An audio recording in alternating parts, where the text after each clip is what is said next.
Hey guys, it's Holly Press for Real 92.3 and Big Boys Neighborhood, and we are at the premiere of Season 2 for On My Block on Netflix. We are so excited. We got to talk to the entire cast, and we found out who has the party house on the cast. Check it out. When it comes time for a time capsule of your life, and you look back at this moment and this show and the impact that it's made, what's one thing that you will always remember?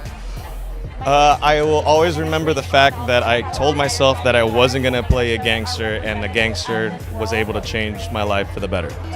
I'm not sure. I think I'll look back and hopefully have this sigh of relief that what I thought wouldn't be attainable or what I strived so hard for happened, and like be more chill about it. It could have went a complete opposite way as far as what my first experience was like, and we all love each other and we all support one another, and yeah, I'm just so happy to be working with the people that I do. I feel so lucky because it's my first series regular, and to be on a show where I get to represent, you know, something that I grew up watching. Like when I grew up, I had Will Smith and like Martin to watch and Eddie Murphy and those guys. And I feel like there hasn't been like a funny black character, you know, of this type in so long in this setting, in a show that can be so comedic and so dramatic at the same time. So honestly, it's a blessing for me. Besides just this whole moment, the fact that there are so many brown and black faces in this room, number one. And number two, that billboard, seeing my billboard in Times Square, that was like a moment for me and my mom. You know what I mean? Because I'm like, you know, single mom, raised by a single mom, like it's been a struggle. And for her to see that just made everything kind of feel like, you know what, no mom, I'm doing it. So that was a big deal. Is there one moment that you feel like will always stick out in your mind? Yes. When we wrapped this season, I'm going to tear up a little bit. The entire crew gathered, and everybody started taking testimonials about how transformative the experience was for them. All these people, because our crew is full of people who have been marginalized, who don't feel seen, and it's one by one, everybody talked about that this is like a slice in a time where everybody feels seen. And there's so much representation behind the camera, and we care about each other so much, and we all want to lift each other up. And it was like this incredible, like, passing of the baton back and forth to each person, and everybody was telling how much they got from the experience, how much they loved each other. And for me to be the person who, you know, initiated this whole show from the beginning and had the seed of the idea, and I set out to be the most inclusive show possible, to know that I succeeded in that way, and that all of these beautiful people are shining and feel seen in such a spectacular way and really reflective of the audience that loves them. It's been the most transformative experience of my career. And If you had to have all your cast members on one block living, you all each had your individual homes, whose house would be the party house? It's probably mine. Brett's.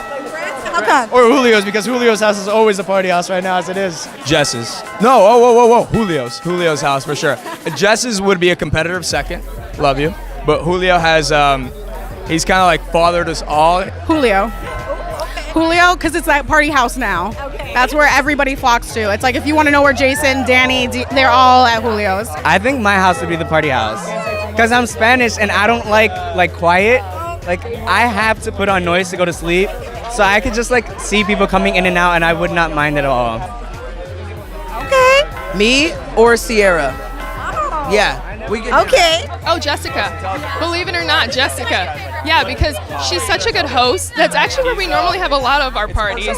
Yeah, she's a great host. She can cook. Who's keeping the Christmas lights up all year long? Jason, because he didn't know they were there. I think Jason would, just so you'd have that selfie lighting. So not even for the aesthetic of Christmas, but just so you could get that shine. Jason. Just like a procrastinator all the way. Yeah, he'd be too lazy to take them down. He's probably going to get mad at me for saying that, but that's okay. That's either Brett because he's too festive, or Diego might just be too lazy to take them down. Okay, because I'm going to tell you this. Everyone said you. Me? Why? They were just like, he didn't know they were there, or maybe he didn't want to take them down. He's going to use them for like festive light. I was like, okay. You know what? They're right.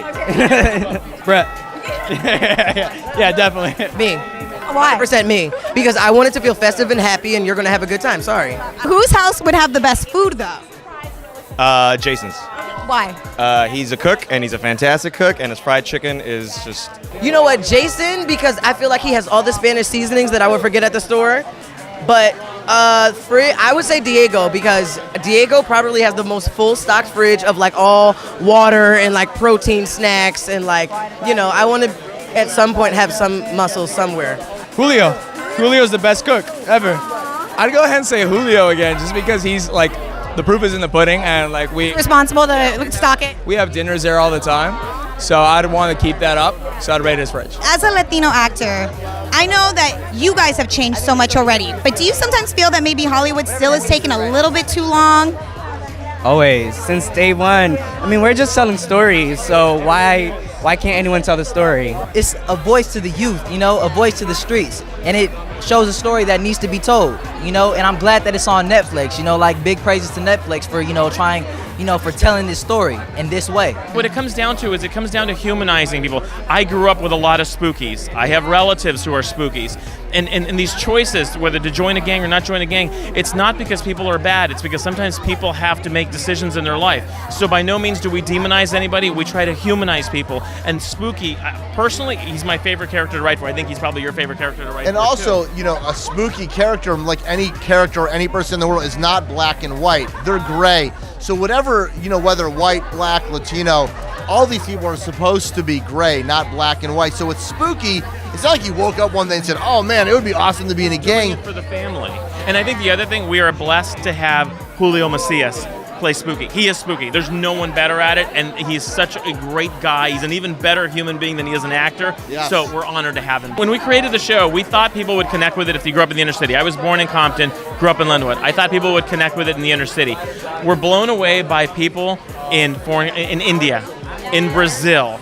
That blows you away. That's incredibly moving. And also when you have a 45-year-old guy in Topeka, white guy going, I love it, I am Ruby. I'm like, that is awesome. So yeah, it's touched a nerve with a lot of people, and there's been a fantastic response that we feel incredibly overwhelmed and blessed.